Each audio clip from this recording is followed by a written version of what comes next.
Hello, hello, hello, hello. Hi guys. So this is the Shike.org.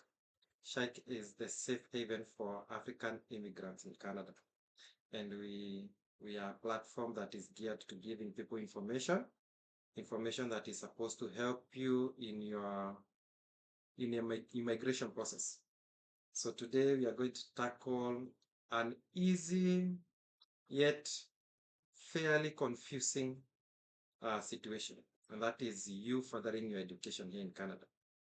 And when you get here, for example, let's say you're coming from Africa, you're coming from Kenya, you come here with your degrees, and then you realize, wait a minute, even if I want to further my education, there are some blocking aspects that might stop you from doing all that. So today, that's what we are going to tackle. And and in specific, we want to tackle about you being given the opportunity to go back to high school. Now, I know that is a depressing thing to think like you are a master's degree holder from back home, and yet here you are, you have to go back to high school. So let's start by asking ourselves, why would you be asked to do high school? Why would you even take it in the first place? Now, let me give a disclaimer here. This is not for everyone. Not everybody needs to go back to high school. But there are some programs, if you want to join them, then you might be forced to go back to high school. And even though when you're joining the university or college, even though they will not technically use the high school, and technically they'll still need you to do your evaluation from WES, you still need some degree courses, you still need some subjects, sorry, from high school that act like a prerequisite. And this is a bit different from the US because the US, they will just call you in for around a 5 or 6 months program where you do your prerequisites and then you can join the university. But in Canada, especially for the people who did their high school some time back, more than 10 years, you might be forced to go back to high school.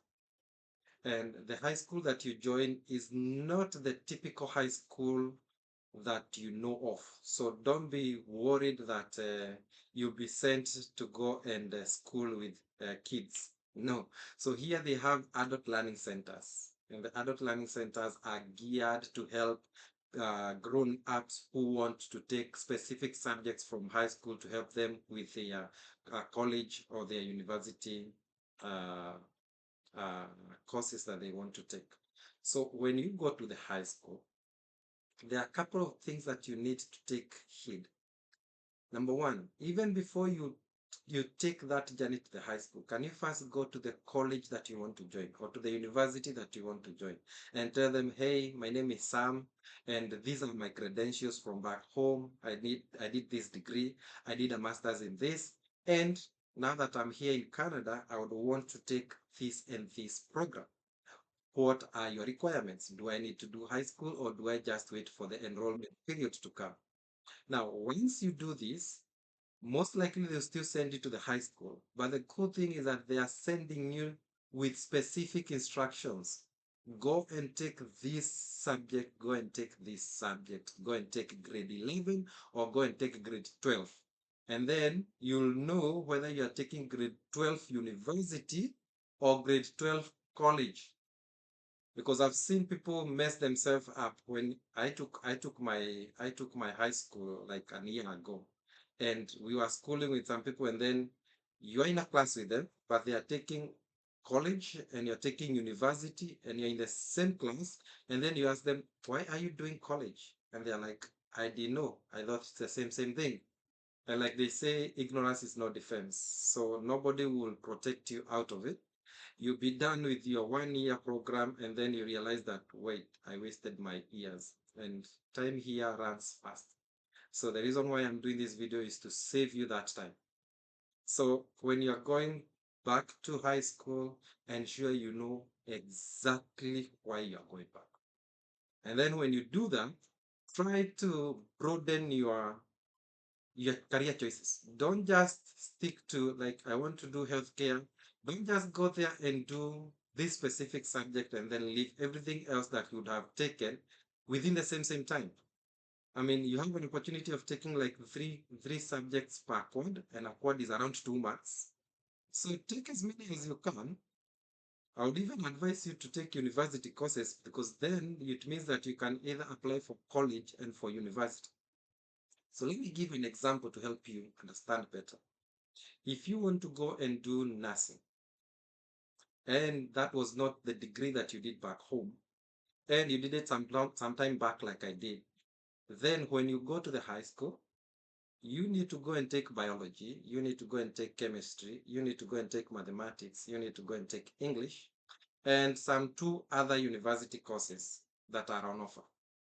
Now, once you go there, you have to do an assessment because somebody will be like, hey, Sam, I did my studies so many years ago. How will I be able to handle this? It's very easy in the West. Like you hear this time and time again, and I'll repeat. Education here is not as hard as back home. Here, as long as you're concentrating in class and doing your assignments, you're guaranteed a very good score. Sometimes you get the 99s and the 98. Not to say that everybody does that, but that's not even what is required. I mean, you only need to score around 75 and above. However, remember, during the time when they are doing the school enrollment, the first consideration, they will look at your grade. So you try as much as possible to score the best that you can. But the basic thing is that when you're going back to the college, to the high school, know what you want. And then once you do the assessment, try and be very keen with that assessment because that assessment determines how long you'll attend that high school. I did an assessment with some colleagues and they have ended up staying there for a year and a half. I stayed in that high school that we went to. I stayed for around 8 months and I was able to complete everything. And I scoop an awards out of it. I think if you follow me on my socials, you should have seen me celebrating. But that's that. That's that about high school.